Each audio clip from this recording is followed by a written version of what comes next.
Hello everyone and welcome back to another Roblox video, and of course we are playing Defenders Depot 2. And I'm basically here to show you guys the new and improved, not really, but the new tower that we have, which is the Destroyer. And it requires 5 rebirths, which is absolutely normal. And it deals 10 to 15 to 20% of a ground enemy's health, maxed health, mind you, every 8 seconds within this range, which is a 7x7 corner. So as you can see right here, so this is 6, this 2 here, 6, and then 7, there you go, yeah, 7, so 7x7 corner, which honestly is not that good. So the pros, this is easy. So it deals max health, so unlike the particle eradicator, you don't have to worry about having to put it at the front of the thing. So you can actually just like put it right here and it would probably just do fine.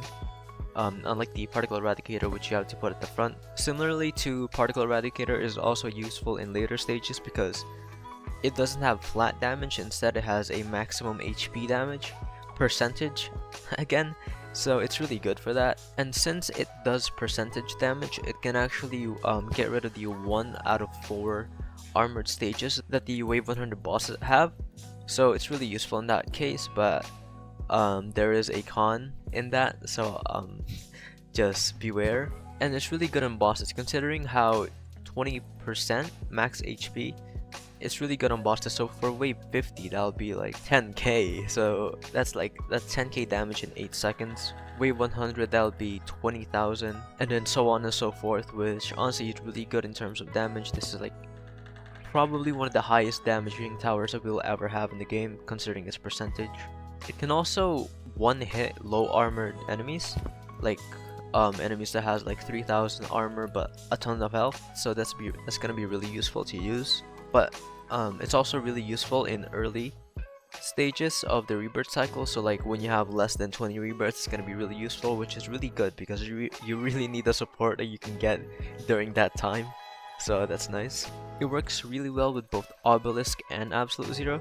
So if I were to put this right here and right there, max this out, and then put an Obelisk right here, obviously we're gonna have to wait for the Obelisk to actually, let them at least, yeah, there we go. So it's gonna be really slow, and then it's gonna stun that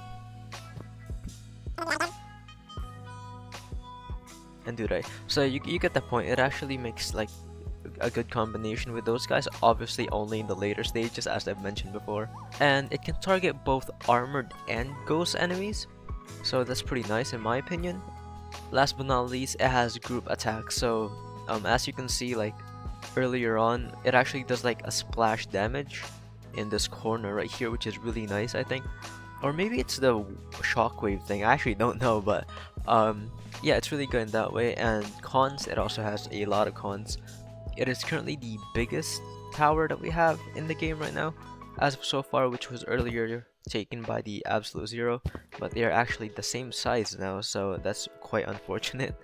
It can't work well with the fast rebirth layout because the fast rebirth layout is dependent on having fast speed and attack, and while Destroyer has a huge attack, it has a really slow attack speed, and unfortunately it cannot be buffed by crystal enhancers.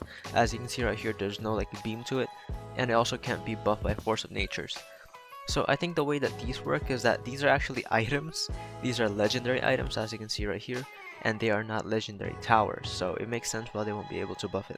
And earlier on, I mentioned how it's not good with, it's good in early rebirth cycles, so like less than 20, which makes sense that it doesn't work well when you use it in later rebirth cycles, when you're gonna be found to be able to use the Ute layout that I showed in one of my videos. So it would make sense that it's only good in the early game, but not as good in the late game where I am. So I don't really use this like at all, but it seems cool. It also has less range compared to its Defenders 1 counterpart. The Defenders Depot 1 counterpart has a whole like circle radius, while this thing has a corner radius. So that's really interesting how they've done that. And remember earlier on when I mentioned how the wave 100 boss, like being able to get rid of the armor is really good, but has like one con, and that it actually can't hit flying enemies. So the flying enemy over here, it'll like, when you get rid of the armor, it'll just like fly away and they can't do anything, so it's gonna be dependent on the other towers to do that. And it's obviously not good at the start, considering how it's a not flat damage, percentage damage. Enemies that has like 19 health obviously you can just deal with that with crossbows.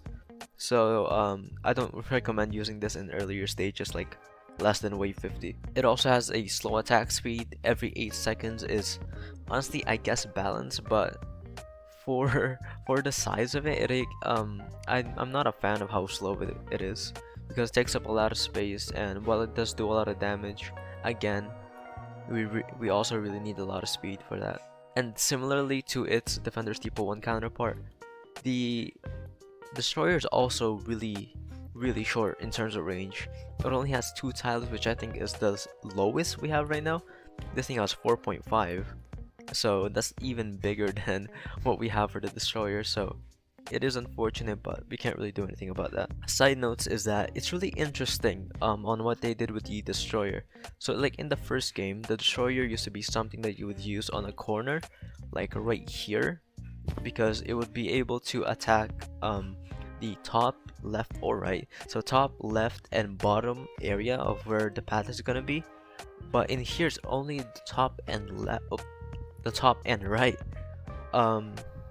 Since before it had a circle range, but now it has a corner range, which honestly quite unfortunate. But also look at this. That's even better use, by the way. I personally don't think I'll be using this Rebirth Tower quite a lot, considering how I just spam a bunch of buff towers.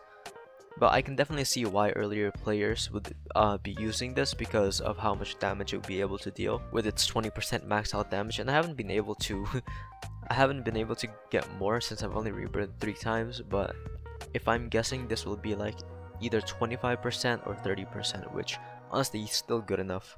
So for the tier rating, I think for now, okay, this might change in the future. This will definitely change in the future. I will rate this as a B, considering how we only have 200 stages, and right now I can get past that stage really easily.